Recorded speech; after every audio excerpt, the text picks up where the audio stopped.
By election வரப்போகுது ஈரோடு கிழக்குக்கு. இப்போ அந்த எலெக்ஷனில் சீமான் நிற்க போகிறதா தகவல் வெளியே வந்திருக்குது. இது எப்படி பார்க்குறீங்க? என்னால் மட்டும்தான் சிங்கத்தினுடைய பிடரியை பிடித்து இழுக்க முடியும் என்று நிரூபிப்பதற்காக தான் ஈரோடு இடைத்தேர்தலுக்கு போறார். அங்கு சிங்கத்தினுடைய கோட்டையில் சிறு நரிகளெல்லாம் ஆட்சி செய்ய முடியாது. ஈரோடு கிழக்கு என்பது சீமானுடைய அரசியல் சபக்குழி வெட்டுகிற இடமாக இருக்கும். சீமான் தான் அரணையூர்லேருந்து பெங்களூர் விஜயலட்சுமி வீட்டுக்கு போயிட்டு அப்படியே வந்தார். தேன்மொழி வீட்டுக்கு நாளைக்கு போயிடுவார். கயல்வெளி வீட்டுக்கு அடுத்த வாரம் போயிடுவார். சந்திரகுமார் நீங்க அந்த ஊர்லயே பிறந்து வளர்ந்து காவிரி தண்ணியை குடித்தவர். மாமாவை நீ நல்லதா நினைக்காத. என்ன மாமா இப்படிலாம் சொல்றீங்க? அத்தனை பேரும் வெளியே வருகிற பொழுது இந்த சைமன் ஓடி உளிகிற இடம் எங்கன்னு கேட்டீங்கன்னா விஜயலட்சுமி வீட்டுக்கு கொல்ல போறோம். தமிழ் தேசியத்தை விஜயலட்சுமி வயிற்றில் வளர்த்துருவாதா தமிழ் தேசியம்? அது 9 முறை அபார்ஷன் பண்ணிருக்கா அந்த அம்மா சொல்றான். தமிழ் தேசியம் 9 முறை கலைப்பு செய்யப்பட்டிருக்கு இந்த சைமனால். கேட்டுக்கிட்டேன். தமிழர் அப்படின்ற அந்த பாலிடிக்ஸ் தானே கையில் எடுப்பார். பிளாசிபி எது? தமிழ் தேசிய அரசியல் தான். ஆர்எஸ்எஸ் எங்க வந்து சேர்றான்? சீமானை ஆர்எஸ்எஸ் உடைய கள்ள குழந்தையாக சீமானை தமிழ் தேசியத்தை வைத்து வளர்த்துக்கிறாங்க. ஆர்எஸ்எஸும் பிஜேபியும் சங்பரிவார் அமைப்புகளும் பெரியாரை கேவலப்படுத்த முடியாத சூழல்ல தமிழ் தேசியம் என்கின்ற பேர்ல ஆர்எஸ்எஸ்னுடைய ஐடியாலஜிக்கு ஆர்எஸ்எஸ்னுடைய ஆசையை நிறைவேற்றுகிற ஒரு கூலிப்படை தான் சைவம். 10% அரசியலுக்கு மாற்று தமிழ் தேசிய ஒரு சக்தி வருகிற பொழுது சீமா விரட்டப்படுவான். சீமானுடைய அரசியல் ஒழிக்கப்படும். கூட அவர் வெற்றி பெறாரு தோல்வி பெறாருன்ற தாண்டி எனக்கு இவ்வளோ பேர் சப்போர்ட்டர்ஸ் இருக்காங்க காட்டுறதுக்காக ஒரு இல்லைம்மா, அது ஈரோடு மக்கள் தான் முடிவு பண்ணுவோம். ஈரோடு மக்கள் பெரியார் மண்ணில நீங்க சூடு சொரணையோடு இருக்கிறார்களா அல்லது சொரணை இல்லாமல் பெரியார் கிள்ளி பார்த்துக்கொள் என்று சொல்லுவார். அப்படி சொரணை இருக்கான்னு கிள்ளி பார்த்துக்க. இதை பல ஆண்டு காலம் மீண்டும் அந்த மக்களுக்கு நினைவுபடுத்த வேண்டி இருக்கிறது. கண்டிப்பாக அந்த மக்கள் சூடு உள்ளவர்கள், சொரணை உள்ளவர்கள். மக்களை நீ பிஜேபியினுடைய தொங்கு சதை, பிஜேபியினுடைய எக்ஸ்ட்ரா லக்கேஜ், பிஜேபி எதை சொல்ல நினைக்கிறதோ உன் வழியா சொல்லுது. இது சைமனுக்கு ஓட்டு போடுவது ஒண்ணுதான், பிஜேபிக்கு ஓட்டு போடுறது ஒண்ணுதான். சீமானுடைய அரசியலுடைய இறுதி நாட்கள் எண்ணப்படுகிறது. இந்த சைமனுடைய அரசியல் என்பது சபக்குழியை நோக்கி நகர்ந்து கொண்டு இருக்கிறது. திமுக 20%, அதிமுக 20% இருக்கான். இந்த 20% அதிகாரத்தில் நக்கி பிழைப்பதற்காக மட்டுமே உயிர் வாழ்ந்து கொண்டிருக்கக்கூடிய இவன் எந்த கட்சியிலும் போக மாட்டான். இன்ப நிதி வந்தாலும் சரி, இன்ப நிதிக்கு கேர்ள் ஃப்ரெண்ட் வந்தாலும் சரி, அவங்க ஓட்டு போடுவாங்க உதவி சொல்லி.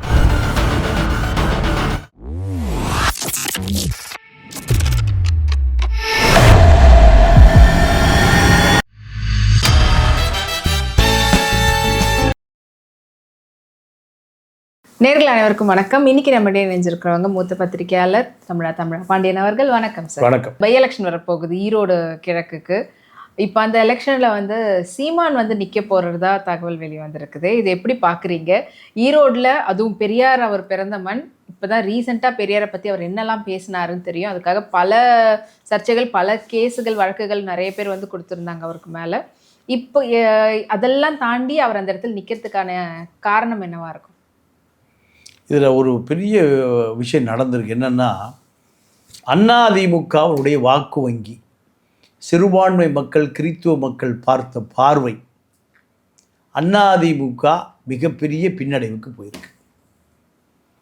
அதிமுக திமுக 2 ஆளுங்கட்சி எதிர்கட்சி ஆளுங்கட்சி எதிர்கட்சியாக. ஆமாம், இதுக்கு வாக்கு வங்கி சிறுபான்மை மக்களுடைய வாக்கு வங்கி தான். தலித், கிறிஸ்டியன், முஸ்லீம் வாக்கு வங்கி தான். இந்த வாக்கு வங்கி சீமானுக்கு ஒரு ஓட்டும் விழுகாது, ஒரு வாக்கும் விழுகாது.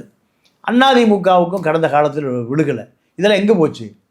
திமுகவுக்கு போச்சு. அதுக்கு பணம் கொடுக்க வேண்டியதில்லை, காசு கொடுக்க வேண்டியதில்லை. நீங்கள் வாக்குப்பெட்டியை திறந்தால நீங்கள் 17லேருந்து என்ன ஆரம்பிச்சிடலாம். 17% தேதி அறிவித்த நாளிலிருந்து அது ஒரு ஓட்டு கூட சீமானுக்கு போகாது, ஒரு ஓட்டு கூட பிஜேபிக்கு போகாது, ஒரு ஓட்டு கூட அதிமுக பிஜேபி கூட்டணிக்கு போகாது. 17% வாக்குங்கிறது புட்டியை திறந்தாலே நீங்கள் தனியாக எடுத்து வச்சுக்கலாம்.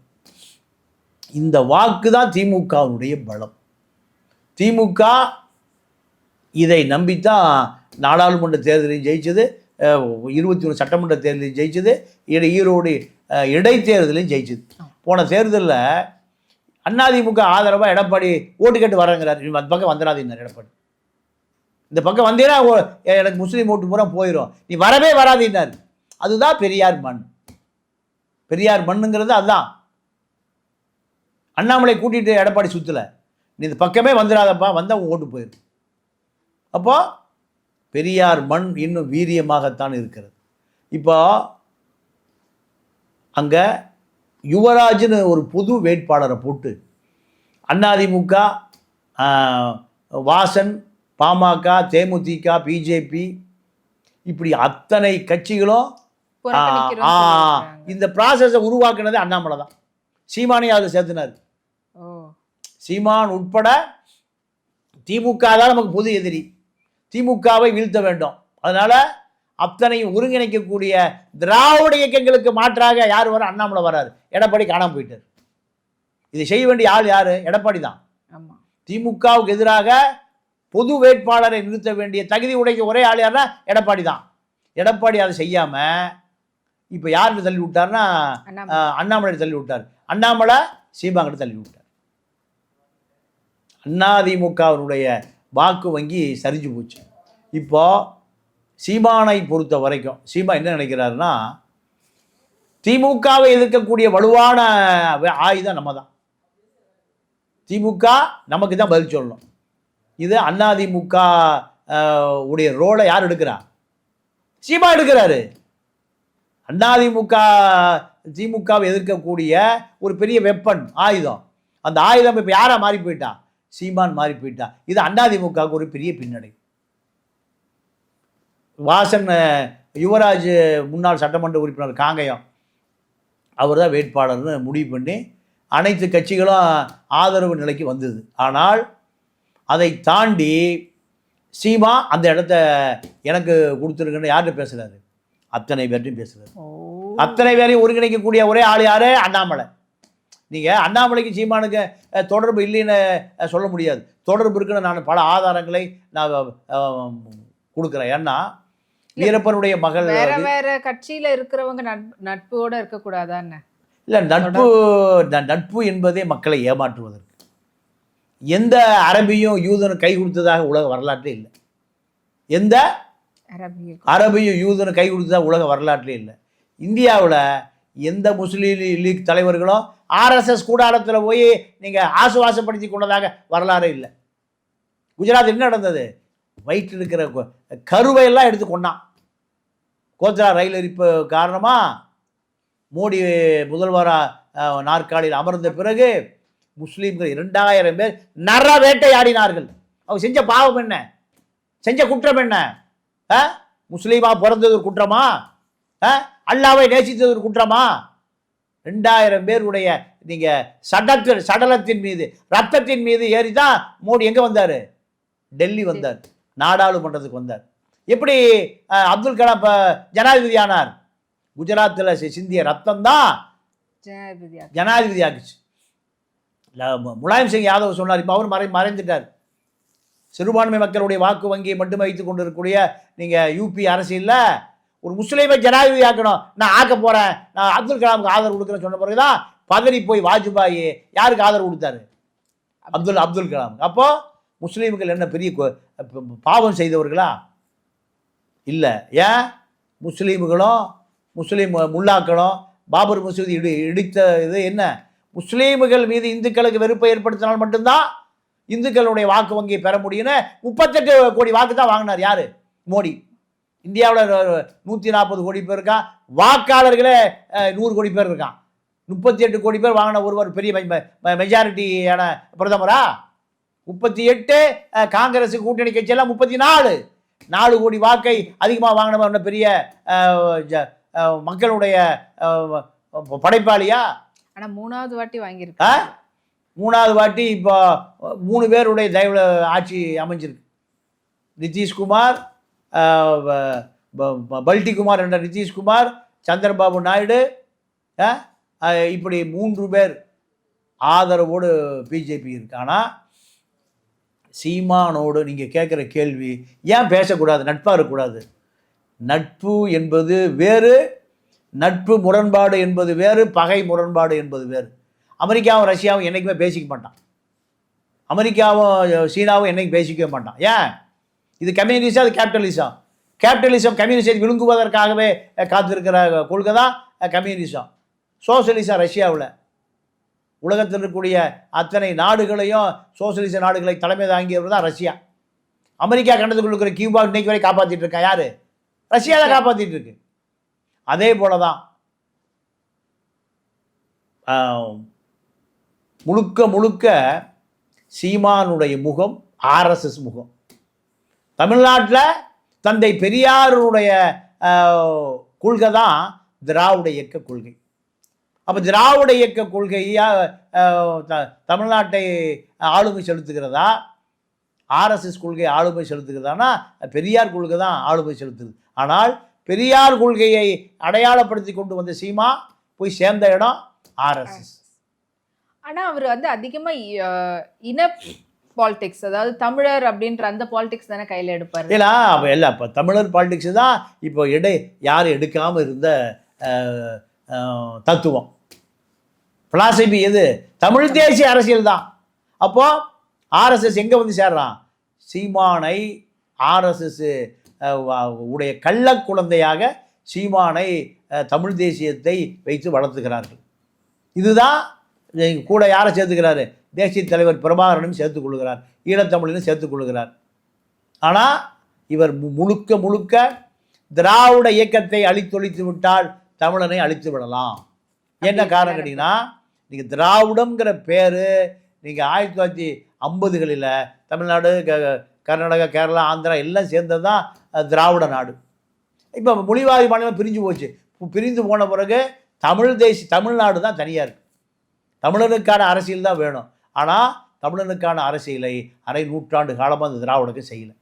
அப்போது அந்த இடைவெளி எங்கே வெளிச்சம் போட்டு காமிச்சதுன்னா, ஈழ போராட்டம் நடந்தபோது இந்த திராவிட இயக்கங்கள் ஈழத்துக்கு துரோகம் பண்ணுச்சு. அப்போ ஒரு இடைவெளி வந்தது தமிழ் தேசிய அரசியல். அதை கையில் எடுத்தவர் தான் இந்த ஆர்எஸ்எஸ் சங்கி சீமான் என்ற சைமன். இப்போ இது பெரியாரை ஆர்எஸ்எஸும் பிஜேபியும் சங் பரிவார் அமைப்புகளும் பெரியாரை கேவலப்படுத்த முடியாத சூழலில் தமிழ் தேசியம் என்கின்ற பேரில் ஆர்எஸ்எஸ்னுடைய ஐடியாலஜிக்கு, ஆர்எஸ்எஸ்னுடைய ஆசையை நிறைவேற்றுகிற ஒரு கூலிப்படை தான் சைமன். இது நீங்கள் 10% அரசியலுக்கு மாற்று தமிழ் தேசிய ஒரு சக்தி வருகிற பொழுது சீமா விரட்டப்படுவான். சீமானுடைய அரசியல் நீங்கள் ஒழிக்கப்படும். ஈரோடு இடைத்தேர்தலில் போய் அங்கே நிற்கிறார். எதுக்கு இந்த பை எலெக்ஷன் அவர் சூஸ் பண்ணார்? ஏன் சூஸ் பண்ணார்னா, திமுக எதுக்கக்கூடிய ஒரே ஆள் நான் தான், ஒரே வெப்பன் நான் தான். அப்படி பார்த்தா போன வாட்டி நிற்க வேண்டியதானே, போன வாட்டி நாங்கள் புறக்கணிக்கிறோம் அப்படியே நாங்கள் நிற்கலை அப்படின்னு சொல்லியிருந்தாரு. இல்லை, போன தடவை அவர் நின்னார், அவர் கட்சி நின்றுச்சு. இப்போ என்ன சொல்கிறாரு? தமிழ் திராவிட இயக்கத்தை அழிக்கக்கூடிய ஆள் நான் தான். இந்த தைரியம் தெம்பும் எந்த கட்சியும் கிடையாது.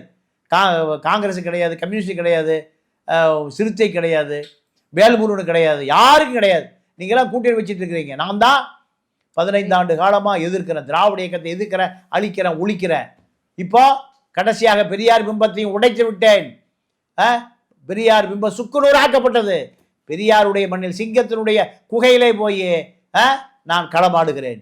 சிங்கத்தினுடைய பிடரியை பிடித்து நான் என்னால் மட்டும்தான் சிங்கத்தினுடைய பிடரியை பிடித்து இழுக்க முடியும் என்று நிரூபிப்பதற்காகத்தான் ஈரோடு இடைத்தேர்தலுக்கு போறார். அங்கு சிங்கத்தினுடைய கோட்டையில சிறு நரிகளெல்லாம் ஆட்சி செய்ய முடியாது.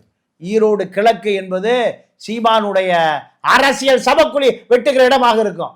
ஆனா இப்பதான் ரீசெண்டா அவர் பேசுனதெல்லாம் தெரியல சார், நீங்களும் நிறைய இடத்துல பேசியிருக்கீங்க. அவ்வளோ ஒரு அவதூறா பேசிட்டு அவருடைய பிறந்த மண்ணிலேயே போய் நிக்கணும் அப்படின்றதுக்கான கட்ஸ் எங்க இருந்து வந்திருக்கும்? கட்ஸ் டெல்லியிலிருந்து இறக்குமதி செய்யப்பட்டது. டெல்லியிலிருந்து கமலாலயத்திலிருந்து இறக்குமதி செய்யப்பட்டது.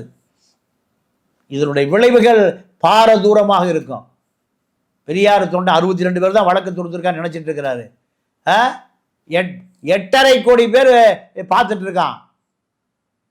மாடு வருகிற பொழுது, பன்றி போகிற பொழுது மாடு விலகித்தான் போகும். ஏன்? பன்றி மீது இருக்கிற சேரும் சகதியும் மலங்களும் யார் மேலே முட்டிடும்? தான் மேல பசுமாடு மீது முட்டிவிடும். பசுமாடுடைய பால் குழந்தைகளுக்கு போய் சேர வேண்டியிருக்கு, வயதானவர்களுக்கு போய் சேர வேண்டியது இருக்கு.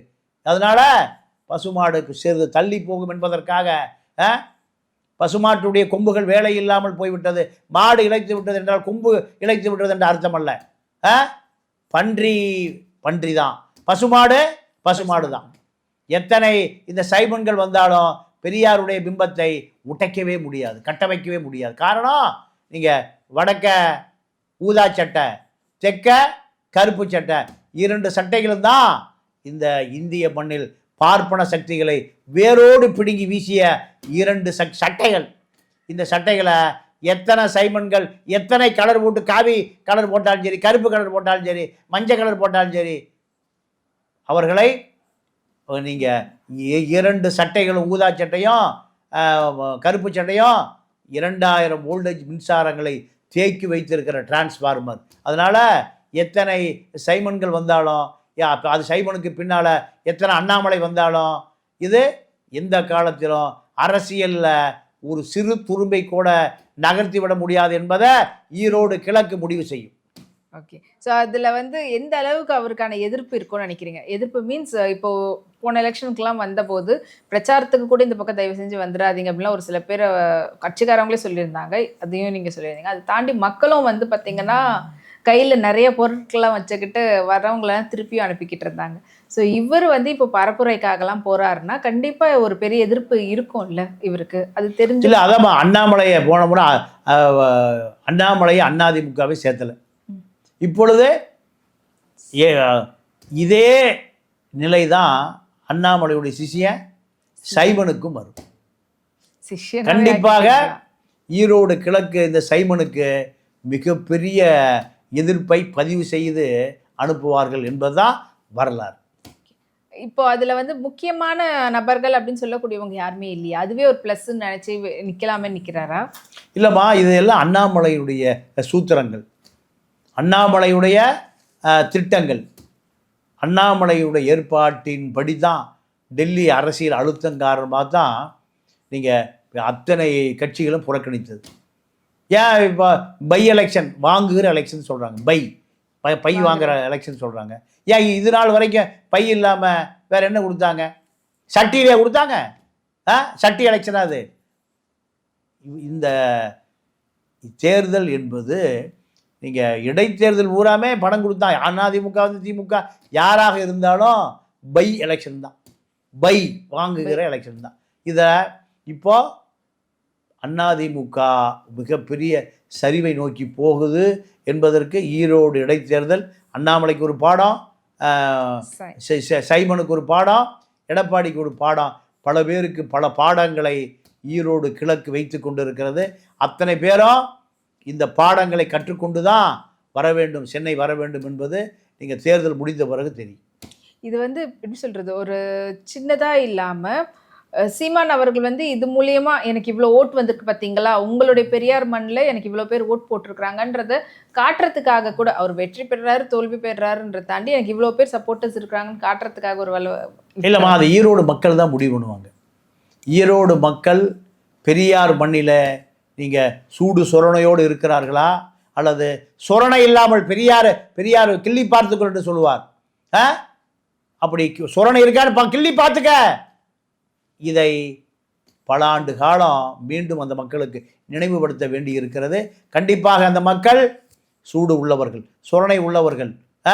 அந்த ஈரோட்டு மக்கள் மிகப்பெரிய செல்வந்தர்கள். நீங்கள் காவிரி ஆற்று பாசனத்தில் வறுமையை ஒழித்தவர்கள். இன்னும் சொல்லப்போனால் நீங்கள் நில உடைமையாளர்கள், பல ஆயிரம் வருடங்களாக அந்த மக்கள், நீங்கள் காவிரி பாசன மக்கள் வளமையானவர்கள், சோறு போட்டவர்கள் அத்தனை பேர்கள். அதனால் இந்த சீமானுடைய அரசியல் மாய்மாலங்களுக்கு கண்டிப்பாக விலை போக மாட்டார்கள்.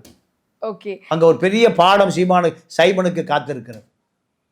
அப்பப்போ அது சைமன் சொன்னாதான் திருப்திகரமா இருக்குதுங்களா? இல்லை, அதான் அவருடைய பெயர், அதுதானே சைமன் தான் அவருடைய பெயர். சீமான் என்பது புனை பெயர். உண்மையான பெயரை சொல்லுவோம். அவரே ஆனால் ஒத்துக்க மாட்டார். அவர் ஏன்னா அவர் எதையுமே ஒத்துக்கொள்வதில்லை. போலி பிம்பங்களின் கட்டமைப்பில் நின்று அரசியல் செய்து கொண்டிருக்கிற ஒரு போலி. அந்த போலி நீண்ட நாட்களுக்கு வேஷத்தை களைத்தெறிய வேண்டிய கடமை பல பெரியார் தொண்டர்களுக்கு இருக்கிறது. பல பெரியார் தொண்டர்கள் ஈரோட்டிலே களமிறங்குவார்கள். கூடிய விரைவில் ஒரு பெரிய அரசியல் அதிர்ச்சி இந்த சைமனுக்கு காத்திருக்கிறது. பெரியார் தொண்டர்கள் தக்க பதிலடி கொடுப்பார்கள் ஈரோட்டில். ஆனால் இவர் வந்து இது வரைக்கும் நடந்த எந்த எலெக்ஷன்லேயும் வந்து அவர் வெற்றி பெறணுன்றதுக்கு ஏற்ற மாதிரியான வேலை பார்த்த மாதிரியே தெரியாது. நான் எலெக்ஷனில் நிற்கிறேன், அதை வந்து சப்போர்ட் பண்ணுறவங்க பண்ணுங்க அப்படின்ற மாதிரி தான் இருப்பார். இதுலேயும் அதே போல் தான் சும்மா ஒரு கான்ட்ரவர்சியை கிரியேட் பண்ணணும், நம்ம வந்து ஒரு பேசும் பொருளாக மாறணும் அப்படின்ற ஒரு அரசியல் களத்தில் அவருடைய பேர் வந்து எல்லாருக்கும் தெரிஞ்சுக்கிட்டே இருக்கணுன்றதுக்காக பண்ணக்கூடிய ஏதாவது ஒரு முயற்சியோ? இல்லைம்மா, மலிவான இந்த அரசியல் தமிழர்கள் எப்பவுமே ஏற்றுக்கொள்ள மாட்டார்கள். தமிழர்களை பொறுத்த வரைக்கும் இங்கே மார்க்ஸ், ஏங்கல்ஸ், அம்பேத்கர், ரெட்டமலை சீனிவாசன், அயோத்திதாச பண்டிதர், அம்பேத்கர், இப்படி அத்தனை கொள்கைகளையும் ஏற்றுக்கொண்டவர்கள் தான் தமிழர்கள். யாருமே மாநாடு நடத்தினாலும் சரி, விஜயா இருந்தாலும் சரி, விஜய் அப்பாவாக இருந்தாலும் சரி, நான் சொல்லுகிற அத்தனை தலைவர்களும் இல்லாமல் யார் மாநாடு நடத்த முடியும்?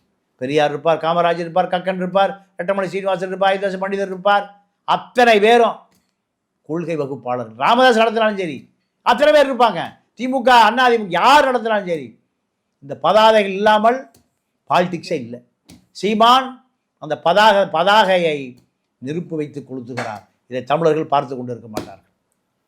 ஓகே, இப்போ அவருடைய முழு நோக்கம் வந்து ஏதாவது ஒரு இடத்துலையாவது, ஏன்னா போகிற வரவங்களாம் வந்து பேசக்கூடியது முதல்ல ஒரு கவுன்சிலரை ஜெயிங்கப்பா, அதுக்கப்புறம் பேசுங்கன்னா சொல்லுவாங்க. ஸோ இதில் கண்டிப்பாக அவருக்கு வந்து ஒரு நல்ல ஒளிமயமான ஒரு எதிர்காலம் தெரியுதுன்றது தெரிஞ்சுட்டு ஏதாவது ஒரு ஆராய்ச்சி பண்ணி அந்த இடத்துல நிற்கிறாரா அவர்? இல்லை, மலிவான அரசியல்வாதிமா. இந்த சைமனை பொறுத்த வரைக்கும் மலிவான நாளாந்தர அரசியல்வாதி. இந்த நாளாந்தர அரசியல்வாதி பல பேரை தமிழர்கள் தூக்கி எறிந்திருக்கிறார்கள். பல பேருடைய மணிமகுடங்கள் எல்லாம் குப்பை தொட்டிக்கு போயிருக்கிற பல வரலாறுகள் தமிழர்களுடைய உண்டு. அதனால் இந்த சைமன் வெகு விரைவில் தூக்கி தூர எறியப்படுகிறதையும் இந்த தமிழகம் கண்கொண்டு பார்க்கத்தான் போகிறது. ஓகே, ஸோ இப்போது அவர் கன்ஃபார்மாக இப்போ அந்த இடத்துல ஜெயிக்க மாட்டாருன்னு தெரியும். ஆனால் இப்போது இதுவும் வந்து ஏ டீம், பி டீம் அப்படின்னு சொல்கிறதுக்கான நிறைய பேர் சொல்கிறாங்களே, அது எப்படி பாசிபிளாக இருக்கும்? அவர் அங்கங்கே சொல்லிட்டு தான் இருக்காரு, என்னை ஏன் இப்போ பார்த்தாலும் என்ன போய் பி டீம், ஏ டீம்லாம் சொல்லிட்டு இருக்கிறீங்கன்ட்டு. இல்லை, மக்கள் தானே சொல்கிறாங்க. ஓகே, சொல்லுகிறவர்கள் ஏதோ பிஜேபி அரசியல் சார்ந்தவங்களும் இல்லை, மக்களே தான் சொல்கிறாங்க.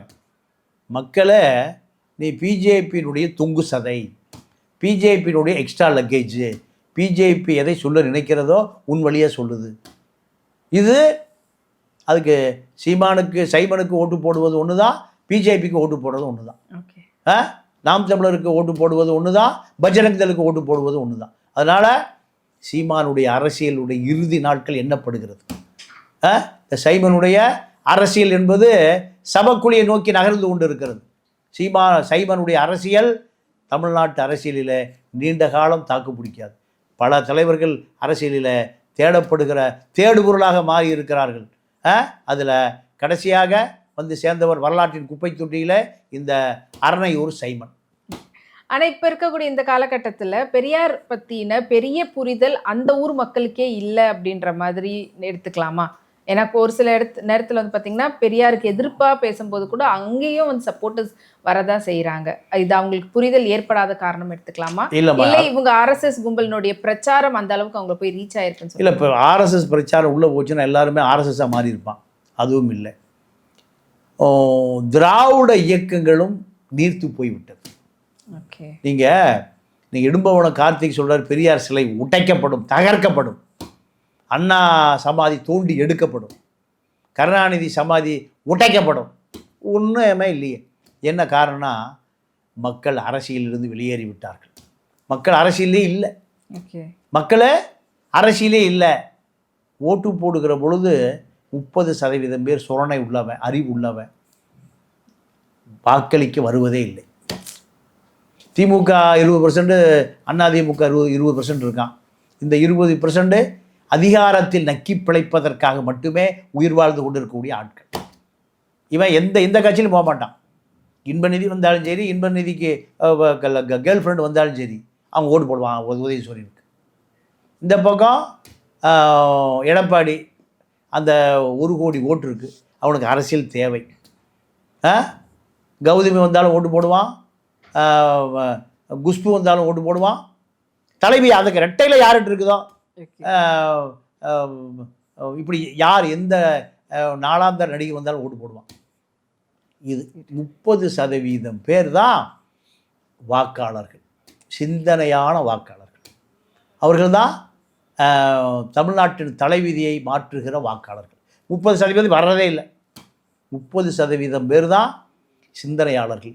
இந்த சிந்தனையாளர்கள் கோபத்தில் எந்த பக்கம் சாயிறானோ அவர்கள் எந்த பாடியாவது ஆட்சிக்கு வந்துடும்.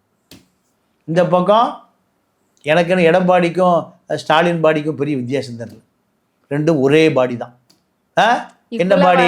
மக்களை ஏமாற்றுகிற பாடி, மக்களை ஏமாற்றுகிற பாடிகள் தான் இந்த இரண்டு பாடிகளும். தமிழகத்தை ஏமாற்றுவதற்காகவே இரண்டு அரசியல் இயக்கங்கள் நடத்தி கொண்டு இருக்கிறார்கள். இப்போ இவன் மேலே கோவம்னா 30% அங்கே ஓட்டு போடுறான், அவன் மேலே கோவம்னா இங்கே ஓட்டு போட்டுக்கிறான். இதுதான் தமிழ்நாட்டு அரசியல். 2 பேரும் மேலே கோபமாக உள்ள 2 கட்சியிலேருந்து வெளியேறியவன் தான் சீமானுக்கு ஓட்டு போடுறான். கருணாநிதி பிடிக்காமலே திமுகவில் இருந்த பல கோடி தொண்டன் உள்ள இயக்கம் தான் திமுக. கருணாநிதியை நம்பிக்கொண்டிருந்த அத்தனை பேரும் எம்ஜிஆர் வெளியேறிட்டான். அவன் கருணாநிதியை ஏற்றுக்கொண்டவன் தான் அத்தனை பேரும். கருணாநிதி பிடிக்காமே கட்சிக்குள்ள இருந்தவன்.